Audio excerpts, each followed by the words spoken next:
এই চিত্রের সম্পাদক আসিফ নজরুল ছিলেন তার প্রধান সেনাপতি। ভারতের এজেন্ডা বাস্তবায়নে ভারতের প্রধান সেনাপতির ভূমিকায় ছিলেন শাহরিয়ার কবির। শাহরিয়ার আসিফদের যৌথ প্রযোজনায় ভারতীয় মিশন বাস্তবায়নের কাজ যখন তুঙ্গে, তখন ভারতীয় ষড়যন্ত্রের বীজ দাঁত ভেঙে দিতে উল্কার মতো ছুটে আসে এক উজ্জ্বল নক্ষত্র। আমরা ভারতকে দেখিয়ে দেবো ইনশাআল্লাহ, এই পৃথিবীতে বাংলাদেশের সবচাইতে বড় দুশ্মন ভারত। সবচাইতে বড় দুশ্মন কে?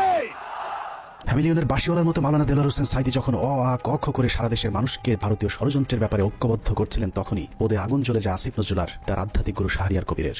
আল্লাহর নামে কসম করে বলছি, আল্লাহ তোমার জাতের কসম, তোমার ইজ্জতের কসম, তোমার সম্মানের কসম, 1971 সনের এক ফোঁটা পানি বা কাদা আমার গায়ে লাগে নাই।